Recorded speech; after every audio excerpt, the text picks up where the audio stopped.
Hello बच्चों, welcome to our platform bring study. आज का हमारा टॉपिक है टाइप्स ऑफ एंगल। अगर हम पहले की बात करें तो हमने स्ट्रेट एंगल के बारे में पढ़ा था, राइट एंगल के बारे में पढ़ा था। अब हम कुछ और टाइप्स हैं जो एंगल के, उनके बारे में आज हम डिस्कस करेंगे, जिसमें हमारा सबसे पहला आता है एक्यूट एंगल। अगर हम इसकी डेफिनेशन को देखते हैं तो एक्यूट एंगल मीनिंग होता है the angle which is less than 90 degree.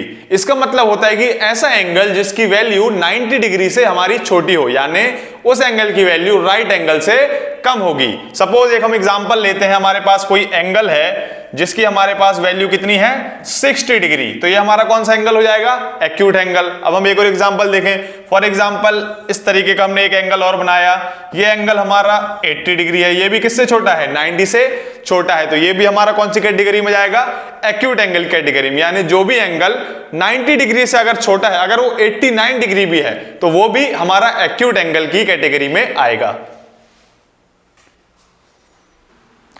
अब इसके बाद हमारा नेक्स्ट आता है ऑब्ट्यूस एंगल। ऑब्ट्यूस एंगल की अगर हम डेफिनेशन देखें, so the angle which is greater than 90 degree. इसका मतलब ऐसा एंगल जिसकी वैल्यू 90 डिग्री से ज्यादा हो। सपोज यहां पे हम एक एग्जांपल लेते हैं, ये हमारा एंगल है जिसकी वैल्यू हमारे पास में 110 डिग्री दी हुई है, तो ये हमारा ऑब्ट्यूस करो सर। अब एक्यूट एंगल के बाद हमारा नेक्स्ट एंगल आता है ऑब्ट्यूस एंगल। ऑब्ट्यूस एंगल की अगर हम डेफिनेशन देखते हैं, so the angle which is greater than 90 degree. इसका मतलब ऐसा एंगल जिसकी वैल्यू 90 डिग्री यानी राइट एंगल से ज्यादा हो। सपोज यहां पे हम एक एग्जांपल लेते हैं, हमारे पास कोई एंगल दिया हुआ है इस टाइप में, जिसकी वैल्यू सपोज हम करते हैं 110 डिग्री है, तो ये हमारा किसका एग्जांपल हो जाएगा, ऑब्ट्यूस एंगल का। सपोज एक और एग्जांपल लेते हैं, हमारे पास में एक और एंगल दिया है जिसकी वैल्यू हमारे पास दी हुई है 130 डिग्री, यानी 90 डिग्री से बड़ा जितने भी एंगल हैं और 180 से छोटे, वो सारे ऑब्ट्यूस एंगल की कैटेगरी में आते हैं। अब ऑब्ट्यूस एंगल के बाद हमारा नेक्स्ट एंगल आता है रिफ्लेक्स एंगल।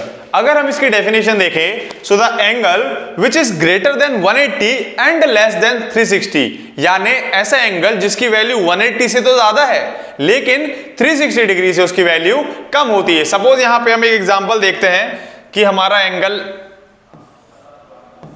180 डिग्री का एंगल हमारा स्ट्रेट होता है, तो स्ट्रेट एंगल से थोड़ा ये नीचे है लेकिन 360 से कम है। सो इसकी वैल्यू सपोज हम लेके चल रहे हैं, इसकी वैल्यू होगी हमारे पास में 190 डिग्री। सो ये हमारा रिफ्लेक्स एंगल की कैटेगरी में आ जा रहा है। सपोज हम एक और एग्जांपल लें, इस टाइप में हमने एक एंगल बनाया, ये इसकी वैल्यू सपोज हमारे पास आती है 270 डिग्री। सो ये भी हमारा रिफ्लेक्स एंगल की कैटेगरी में आता है, यानी ऐसे एंगल जिनकी वैल्यू नहीं यार 270 थोड़ी आएगा सर, यहाँ पे 80 और 40 45।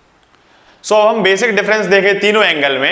एक्यूट एंगल जो लेस देन 90 डिग्री रहता है, ऑब्ट्यूस एंगल जो 90 से बड़ा तो है लेकिन 180 डिग्री से छोटा होता है, और लास्ट में रिफ्लेक्स एंगल जो 180 से बड़ा लेकिन 360 से छोटा होता है। यहां पे हमने कुछ एग्जांपल्स देखे, जैसे 50 डिग्री का एंगल हमारा एक्यूट एंगल में जाएगा, जो एंगल 90 से ज्यादा, सपोज यहां पे 110 डिग्री का एंगल है, तो वो हमारा ऑब्ट्यूस की कैटेगरी में जाएगा। और जो एंगल 180 से बड़ा और 360 से छोटा है, जैसे कि यहां पे हमने 220 डिग्री का एंगल लिया है, सो वो हमारा रिफ्लेक्स एंगल की कैटेगरी में आ जाएगा। तो ये था हमारे तीनों एंगल के बीच में बेसिक डिफरेंस। आई होप आपको काफी कुछ समझ आया होगा। जो भी डाउट हो वो आप कमेंट सेक्शन में पूछ सकते हैं।